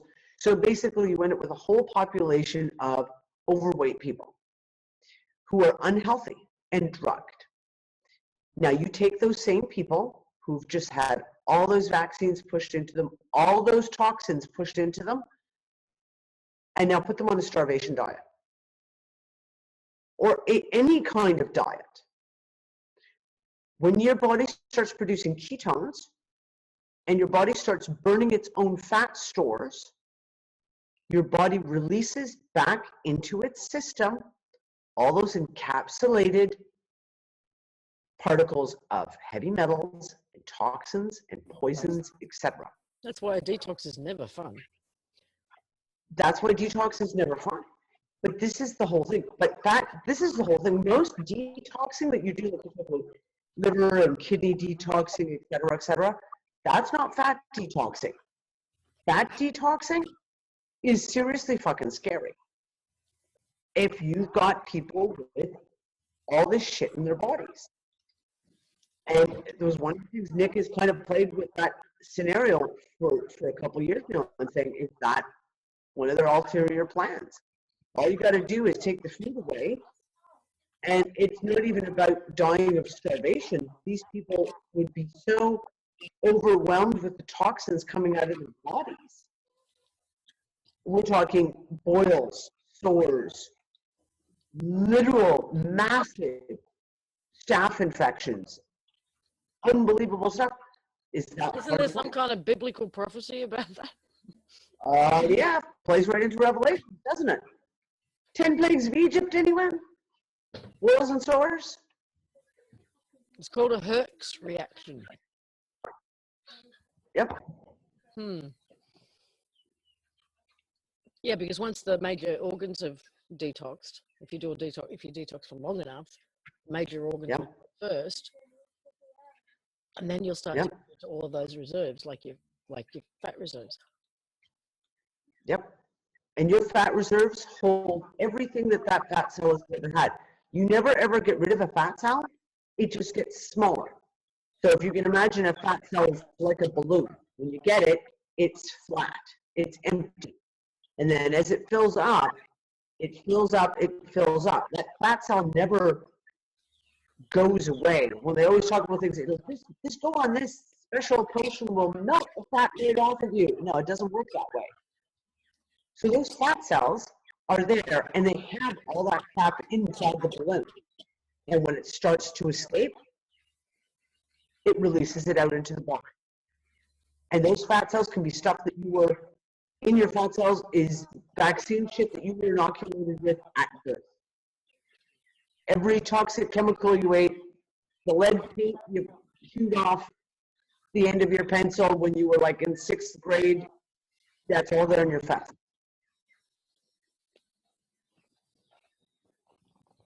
So now we're getting all this detoxing advice in the chat room. Start with liver, kidney, and colon. Yep. Vicky's a practitioner, actually. So, any advice you want to give on that, Vicky, for people? She said go breatharian. Go breatharian. Yeah. We've reached the end of our time, and sorry about eating at the end of that. I just got food dumped on me, so. I think Vicky's going to say it. I'm ranting again. Yeah, I know I was ranting again. I apologize. Thank you, everyone. No, that was a good rant. That was good info. I mean, a lot of people probably don't know that. So, I'm going to say good day. And that was supposed to be good day, but it kind of came out good day. Very Aussie of me. Good day. Good day. And very awesome. See you guys next week. See anybody who shows up for tomorrow. We're back with the collective imagination warrior mode. So that should be fun. And have an awesome week, everybody. If I don't see you before that, Dee, I will talk to you soon, I'm sure. Of course. Of course. Bye for now. Oh, wait. One last thing. I'm sure you've all seen that Nick and I and the kid are going to Australia.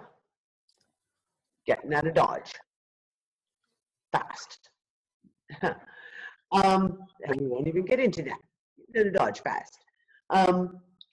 So I have a favor to ask is if people could just help share the fundraising campaign. I know everyone's really, really, really tight on money. But if you could just help us share it out, we really, really do need to leave. I'm just going to grab the link and I'll put it in the chat room. I can bring it up. Well, it's in the unpacking room, and I can post the link when we post this video. And there is a formal fundraising campaign. The Get Dee and her family to Australia campaign. So if you could share it, it's kicked off quite nicely. Yep. But it still has quite a ways to go to meet its goal. Where is she? Where are you? But we're a quarter of the way there. In 24 hours, we are 1/4 of the way there. How cool is that? What was that? I said, how cool is that? I know. 1/4 of the way there. Where's the post? I'm looking for it on your wall. I can pull up my. Oh, I just hold on. Just give me a second. Oh God. It's on it. I'm on it. It's just that internet being what it is. Wants to muck me around. I got the link. It's right here.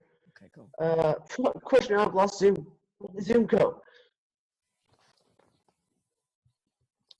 There.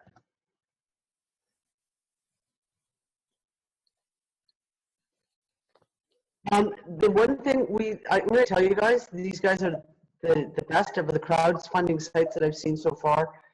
The reason we chose was because these guys are really nice people. They do not take any percentage. Like all the big major crowdfunding take 5%, 10%, some of them like 15%. This one here is called youcaring.com, and they take 0.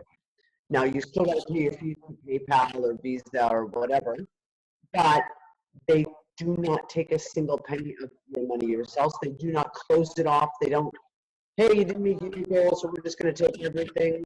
No. So, if you don't reach your goal, they just take it.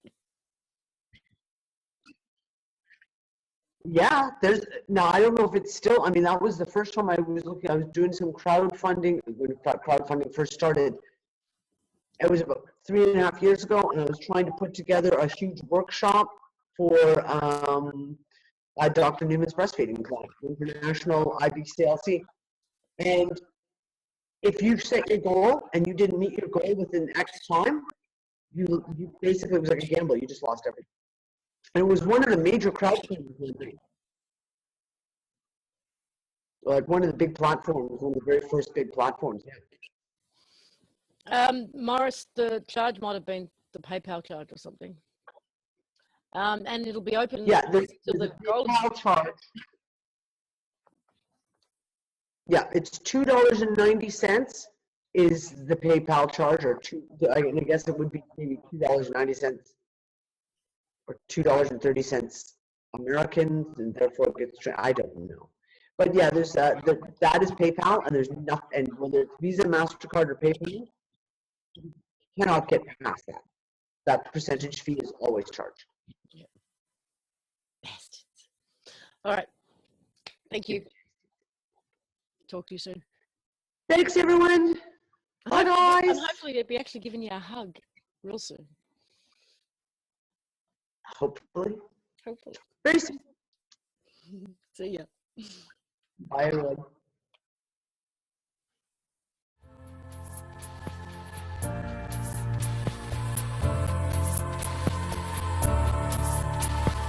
Hello and welcome to the One People Show.